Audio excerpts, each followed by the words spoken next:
y yo decía que el mundo ya no es lo que era hasta los primeros días de marzo, cuando se comienza a hablar de esta pandemia aquí en la República Argentina. Y bueno, yo hacía referencia a este documento, cual usted ha suscrito, que se llama Humanismo o Barbarie, y que aborda unos 4 tópicos, si no me equivoco.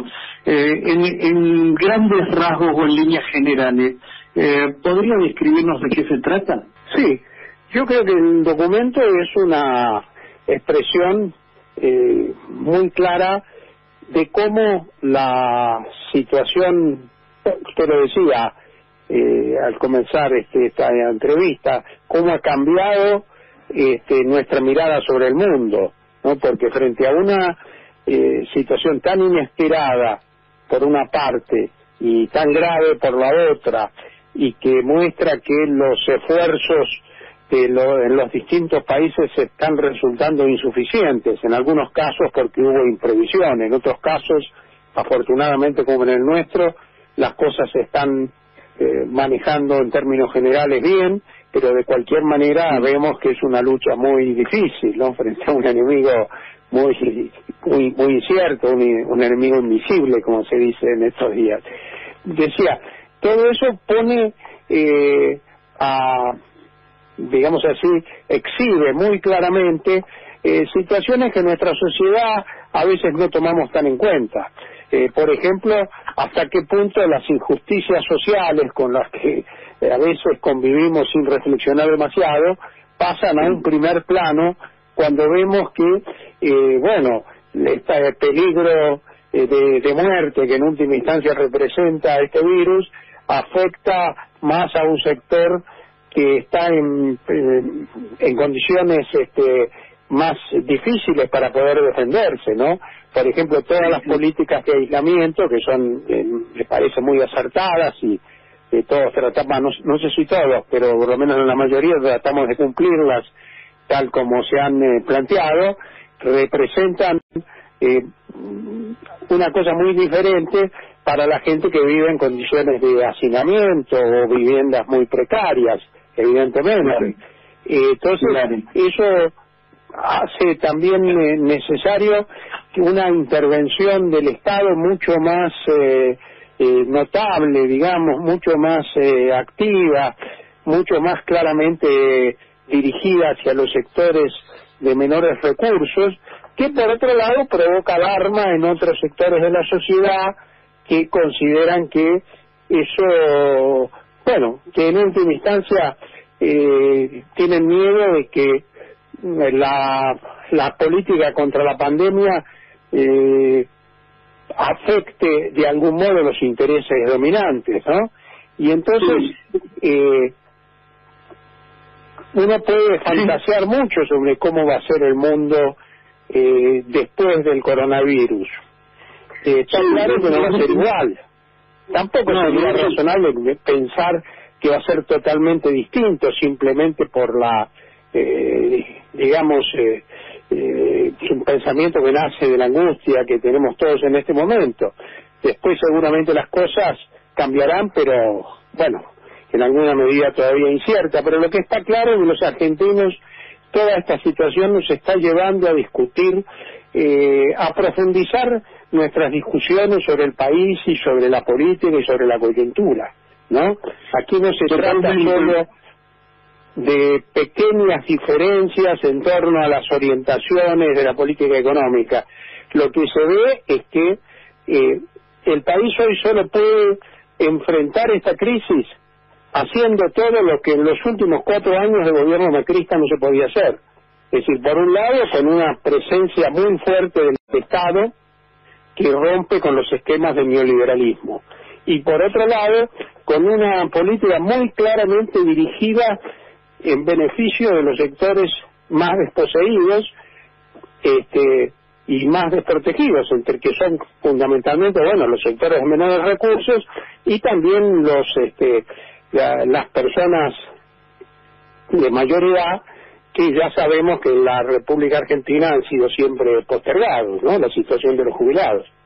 Claro, Y está muy bueno que se plantee esta charla, esta discusión entre humanismo o barbarie, donde cuando hablamos de humanismo yo creo que tenemos que poner es decir, cambiar la escala de valores y poner al ser humano como el máximo valor, y no como hacen por ahí algunas otras corrientes de pensamiento o filosóficas que ponen al dinero, Dios o el Estado como máximo valor, ¿no? Y está bueno que esto se empiece a discutir, ¿no? Como un problema de fondo, saber si queremos vivir y en qué condiciones los seres humanos, ¿no le parece, Eduardo?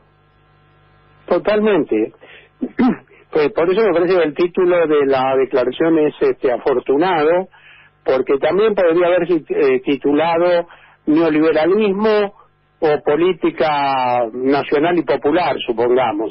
Y a lo mejor estaba diciendo lo mismo en términos más políticos, pero me parece que este matiz filosófico, llamémosle así, que aparece en esta contraposición entre humanidad y barbarie, es exactamente adecuado a la situación que estamos viviendo, ¿no?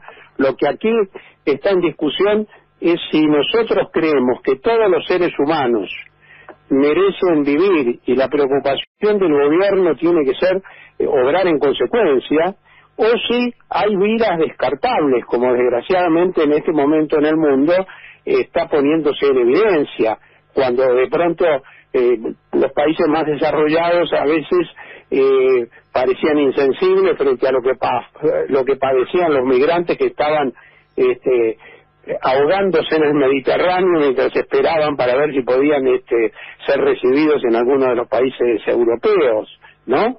Entonces, bueno, el mundo se ha acostumbrado demasiado a esto de que existen vidas descartables y se ha acostumbrado a no pensar, porque obviamente si se piensa en eso resulta la situación intolerable.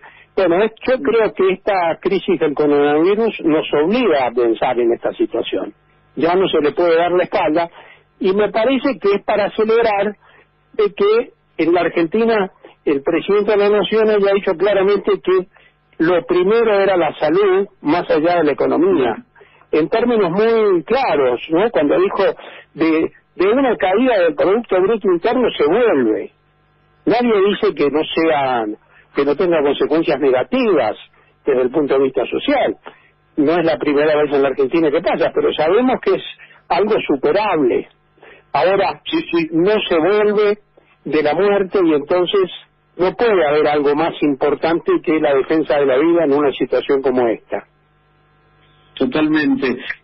Usted sabe que apuesto a esto, a que se dé toda una serie de discusión en torno a este tema, pero yo insisto, desde el día cero de esta pandemia comencé a hablar de que ya nada iba a ser igual, y que de hecho las relaciones interpersonales ya son diferentes.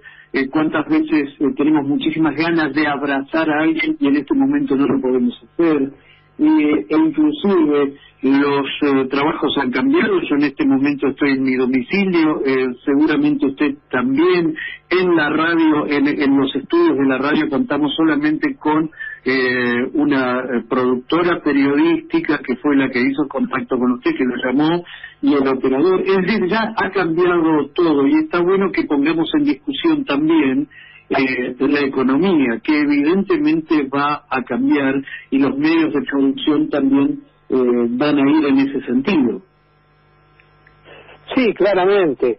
Y fíjese que, como decíamos antes, se empieza a hablar de cosas que antes eran tabú, ¿no? Claro. El régimen impositivo argentino no se discutía. Es decir, no se decía que había una presión fiscal mucho más alta que en otros países, lo cual es una de esas falacias que de tanto repetirse, bueno, terminan imponiéndose en los medios, porque no es así. Cualquiera de los países desarrollados tiene una participación del gasto del sector público que es mucho mayor que el que existe hoy en la Argentina.